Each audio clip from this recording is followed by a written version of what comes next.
ನಮಸ್ಕಾರ. ಬಹಳ ವಿಶೇಷವಾಗಿರೋ ದಿನ ನೀವು ಬಂದಿದ್ದಕ್ಕೆ ಒಂದು ಪ್ರಿಮಿಯರ್ಸ್ ಬಹಳ ಒಂದು ಪಾಸಿಟಿವ್ ಬಹಳ ಖುಷಿ ಆಗಿದೆ.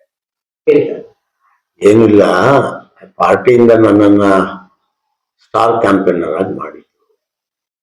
ಅದು ಪಾಸ್ ತಗೋಬೇಕಾಗಿತ್ತು. ಪಾರ್ಟಿ ಆಫೀಸಿಗೆ ಬಂದಿದ್ದೆ.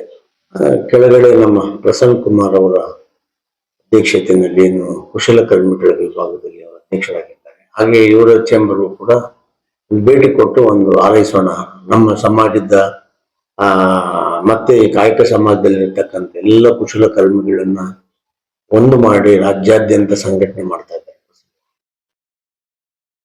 ಬಹಳ ವರ್ಷಗಳ ಹಿಂದೆನೂ ಕೂಡ ಒಂದು ಎಲ್ಲ ರೀತಿಯಲ್ಲಿ ಸಂಘಟನೆ ಮಾಡಬೇಕು ಅಂತ ಸುಮಾರು 25 ವರ್ಷಗಳಿಂದ ನನ್ನ ಜೊತೆಲಿದ್ದೇನೆ. ಅವರ ಆಫೀಸಿಗೆ ಬಂದು ಖುಷಿ ಆಯ್ತು. ಯಾಕಂದ್ರೆ ರಾಷ್ಟ್ರೀಯ ಪಕ್ಷವಾದಂತ ಕಾಂಗ್ರೆಸ್ನಲ್ಲಿ ಒಂದು ನಮ್ಮ ಸಮಾಜದ ಕಸುವುಗಳನ್ನು ಮಾಡುವಂತ ಒಂದು ಕ್ಷೇತ್ರದಲ್ಲಿ ಎಲ್ಲ ಕಾಯಕ ಸಮಾಜಗಳನ್ನ ಸೇರ್ಕೊಂಡು ಕುಶಲಕರ್ಮಿಗಳ ವಿಭಾಗ, ನನಗೆ ಗೊತ್ತಿರಂಗೆ ದೇಶದಲ್ಲಿ ಇದೇ ಮೊದಲು. ಸಾಮಾನ್ಯ ನಮ್ಮ ರಾಜ್ಯಾಧ್ಯಕ್ಷರಾದ DK ಶಿವಕುಮಾರ್ ಅವರು ಮಾಡಿರೋ ಪಾರ್ಟಿ ಮಾಡಿರೋ ಅದಕ್ಕೆ ಮೊದಲನೇ ವ್ಯಕ್ತಿಯಾಗಿ ನಮ್ಮ ಸಮಾಜದಿಂದ ಪ್ರಸನ್ನ ಕುಮಾರ್ ಅವರು ಆಯ್ಕೆಯಾಗಿದ್ದರು. ಅದರಿಂದ ನಾನು ಬಂದು ನೋಡಿ ಅವ್ರಿಗೆ ಅಭಿನಂದಿಸ್ಬೇಕು ಅಂತ ಬಹಳ ದಿನಗಳಿಂದ ಇತ್ತು. ಇದೊಂದು ಸಂದರ್ಭ ಬಂದು ಅದಕ್ಕೆ ಬಂದು ಅವ್ರಿಗೆ ಒಳ್ಳೇದಾಗ್ಲಿ.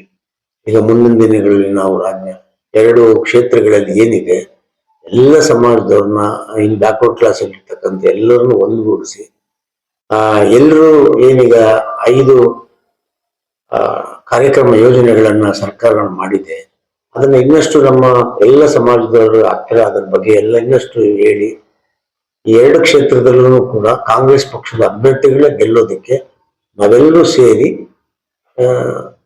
ಯಾರ್ಯಾರು ದೂರದ ಇದ್ದಾರೆ ಪಕ್ಷದಿಂದ ಅವ್ರನ್ನೆಲ್ಲ ಕರ್ಕೊಂಡು ಬಂದು ಮತ್ತೆ ಪಕ್ಷದ ಕೂಡ ಸೇರಿಸಿ ನಮ್ಮ ಅಭ್ಯರ್ಥಿಗಳನ್ನ ಜಯಶಾಲಿಯನ್ನಾಗಿ ಮಾಡ್ಬೇಕು ಅನ್ನೋದು ಉದ್ದೇಶ. ಅದಕ್ಕೋಸ್ಕರ ಸಮಾಜದ ಬಂಧುಗಳು ಕೂಡ ನನ್ನ ಜೊತೆಲಿ.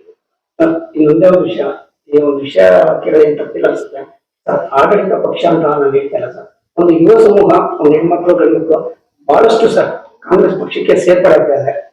ಅದ್ರ ಬಗ್ಗೆ ತಮ್ಮ ಅನಿಸಿಕೆ? ಯಾವಾಗಲೂ ನಿರಂತರನೇ ಹೊಸ ಹುಡುಗರುಗಳೆಲ್ಲ ಬಂದಾಗ ಕಾಂಗ್ರೆಸ್ ಪಕ್ಷದ ಸಿದ್ಧಾಂತಗಳನ್ನ ಒಪ್ಪಿ ಮತ್ತೆ ಈ ಸರ್ಕಾರದ ಕೊಡುಗೆಗಳು ಮತ್ತೆ ಈ ಸರ್ಕಾರ ಜನಸ್ಪಂದನೆ ಹೇಗಿದೆ ಅನ್ನೋದನ್ನ ಅರ್ಥ ಮಾಡಿಕೊಂಡು ಕಾಂಗ್ರೆಸ್ ಪಕ್ಷಕ್ಕೆ ಸೇರೋದು ಬಹಳ ಹಿಂದಿನಿಂದಲೂ ನಡ್ಕೊಂಡು ಬಂದಿರುವಂಥದ್ದು. ಈಗ ಸ್ವಲ್ಪ ಹೆಚ್ಚಾಗಿದೆ. ಯಾಕಂದ್ರೆ ಮುಖ್ಯಮಂತ್ರಿ ಸಿದ್ದರಾಮಯ್ಯನವರು, ಶಿವಕುಮಾರ್ ಅವರು ಬಹಳ ದೊಡ್ಡ ದೊಡ್ಡ ಮಹಾನ್ ಹೋರಾಟಗಾರರೆಲ್ಲರೂ ಸರ್ಕಾರ ನಡೆಸ್ತಾ ಇದ್ದಾರೆ. ಯುವಕರುಗಳಿಗೆ ಒಂದು ಆಶಾಭಾವನೆ, ನಾವು ಕಾಂಗ್ರೆಸ್ ಪಕ್ಷಕ್ಕೆ ಸೇರ್ಬೇಕು, ರಾಷ್ಟ್ರೀಯತೆ ಇರ್ತಕ್ಕಂಥ ಏನು ಈ ಪಕ್ಷದಲ್ಲಿ ಇಡೀ ರಾಷ್ಟ್ರದಲ್ಲಿ ಎಲ್ಲ ಯುವಕರುಗಳು ಕೂಡ ರಾಹುಲ್ ಗಾಂಧಿ ಅವ್ರನ್ನ ಮೆಚ್ಕೋತಾರೆ. ಸಹಜವಾಗಿ ಇದು ಆಗುವಂಥದ್ದೇ. ಇನ್ನೂ ಮುಂದಿನ ದಿನಗಳಲ್ಲಿ ಇನ್ನಷ್ಟು ಯುವಕರುಗಳು ಕೂಡ ಬಂದು ಸೇರುವಂಥದ್ದು. ಇನ್ನೊಂದೇ ಒಂದು ವಿಷಯ, ತಾವು ಮಾತಾಡ್ತಾ ಇದ್ದಾಗ ಒಂದು ಗ್ಯಾರಂಟಿ ಬಗ್ಗೆ ಇರುತ್ತದೆ ಸರ್. ಯಾವುದಾದ್ರೂ ಜಾತಿ ಮತ ಭೇದ ಭಾವ ಇಲ್ಲ, 60ರಿಂದ 70,000 ಕೋಟಿ ಬಡವರಿಗೆ ಮೀಸಲಿಟ್ಟು 5 ಗ್ಯಾರಂಟಿ ಸಕ್ಸಸ್ ಮಾಡಿದ್ದಾರೆ. ತಮ್ಮ ಅನುಭವ ಸ್ವಲ್ಪ ಇದು ಎಲ್ಲ ಯೋಜನೆಗಳು ಕೂಡ ಬಡವರಿಗೆ ಸಲ್ಲುವಂಥದ್ದು, ಶ್ರೀಮಂತರಿಗೆ ಸಲ್ಲುವಂಥದ್ದು ಅಲ್ಲ ಅಂತ ಕೆಲವರು ವಾದ ಮಾಡ್ತಾರೆ. ಅದು ಅದರಲ್ಲೂ ಬಡತನದಲ್ಲಿ ಇದ್ದವ್ರಿಗೆ, ಆಮೇಲೆ ವಿಶೇಷವಾಗಿ ಅತಿ ಬಡತನದಲ್ಲಿ ಇರುವಂತವ್ರಿಗೆ ಈ ಕೊಡುಗೆ ಇದೆಯಲ್ಲ, ಇದು ಸಾಮಾನ್ಯವಾಗಿ ಟೀಕೆ ಮಾಡೋದು ಬಿಡಿ, ಅದು ಮಾಡೇ ಮಾಡ್ತಾರೆ.